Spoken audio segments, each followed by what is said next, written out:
Dan menurut aku projectnya sih menarik banget ya. Jadi kayak seakan-akan transaksi terkait properti itu mengalami perubahan ke arah yang lebih baik mengikuti perkembangan blockchain. Hai guys, jadi kali ini aku mau bahas suatu project namanya FTX Fund, tapi ini tuh beda sama FTX Exchange yang kemarin aku bahas. Jadi FTX Fund ini sendiri, dan yang bikin aku tertarik buat bahas juga karena timnya itu udah di-reveal sama dia siapa aja, dan aku tertarik sama projectnya terkait tokenized real estate. Jadi tanpa lebih lama lagi akan aku bahas. Oh ya, sama karena di sini nih aku lagi sedikit staycation sebentar aja, lebih tepatnya kayak short escape. Oke, jadi aku sambil selimutan ya. Jadi kalau kita lihat di BSC scan, holdersnya sekarang udah ada 3028 address. Oke, jadi buat melihat semua tentang si FTX Fund ini, kita bisa cek langsung di situsnya, yaitu ftxfund.com. Nah, jadi dia emang sepertinya utama ke digital real estate, terus dia juga bakal bikin decentralized exchange dan e-commerce. Jadi kalau kita lihat di situsnya, dia mau bikin a new technology based financial trading platform for professional traders. Jadi sepertinya akan jadi decentralized exchange untuk trading yang difokuskan ke pro traders, dimana akan direalisasikan di WoW IDEX Marketplace. Nah ini kalau kita cek situsnya itu masih coming soon, tapi dia udah kayak kasih sampelnya bakal gimana. Jadi kita tunggu saja, ntar aku juga bakal kasih lihat kapan project-project ini akan terrealisasikan sesuai dengan roadmap yang dia tulis di situsnya. Kedua, ini yang menurut aku paling menarik, yaitu tokenized real estate, tokenization of everything. Jadi ini terkait NFT yang sekarang lagi booming, dimana dia kayaknya mau bikin real estate property gitu versi NFT. Jadi dibikin sebagai token agar liquidity dan transparency untuk real estate itu, untuk properti, lebih jelas. Kalau aku sih jujur baru dengar kalau namanya crypto real estate atau digital real estate ini lagi booming ya. Dan aku sempat googling, jadi ternyata emang udah ada project terkait real estate token atau coins itu. Jadi kita tuh bisa beli partial, cuman sebagian dari properti dengan NFT ini, dengan tokenized real estate-nya ini. Transaksinya juga dilakukan dengan bantuan blockchain. Dan menurut aku projectnya sih menarik banget ya. Jadi kayak seakan-akan transaksi terkait properti itu mengalami perubahan ke arah yang lebih baik mengikuti perkembangan blockchain.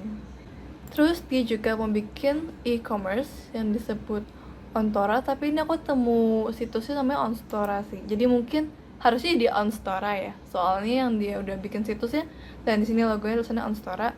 Dimana yang menurut aku menarik di sini adalah e-commerce ini tuh fokus ke reverse auction. Reverse auction itu dimana kalau kita bisa lelang kan pembeli yang menawar harga untuk dapetin suatu barang. Dan di sini perannya tuh dibalik antara pembeli dan penjual.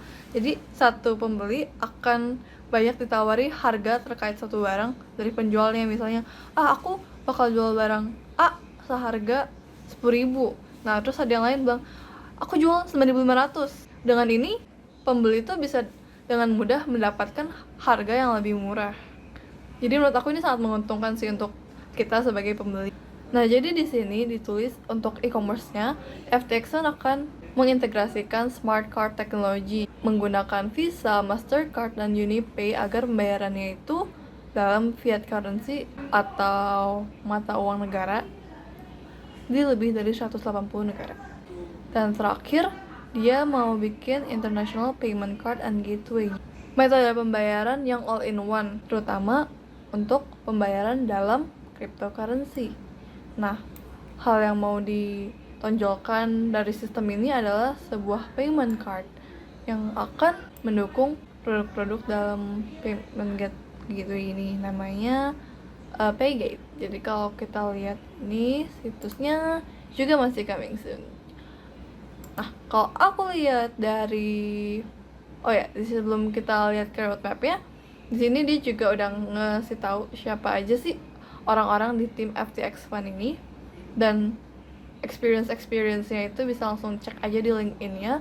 Aku ada sekilas cek di si New Technology Advisor-nya Jonathan Austin di LinkedIn, dan kalau kita lihat pengalamannya itu cukup bagus.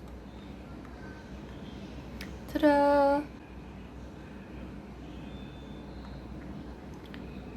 Nah, jadi kalau misalnya kalian mau tahu apakah tim-tim yang di FTX Fund ini sudah berpengalaman, punya histori pendidikan yang baik, untuk meyakinkan apakah FTX Fund ini layak untuk kita investasikan atau tidak, kalian bisa langsung cek aja di situsnya, nanti tinggal buka di situs LinkedIn setiap orang di timnya ini.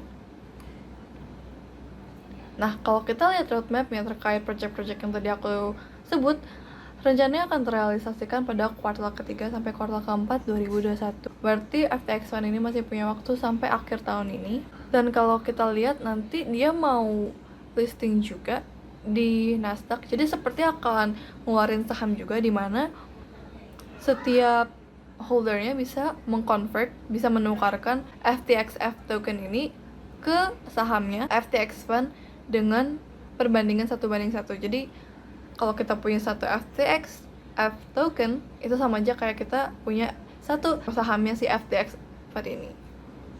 Mungkin sekian introduksi singkat terkait FTX Fund ini. Untuk lebih jelasnya bisa kalian cek di situsnya, dan white papernya, link-linknya akan aku taruh di deskripsi. Semoga penjelasan aku menambah pengetahuan kalian terkait project-project blockchain baru. Dan thank you for watching. As usual, I'll see you on the next video. Bye!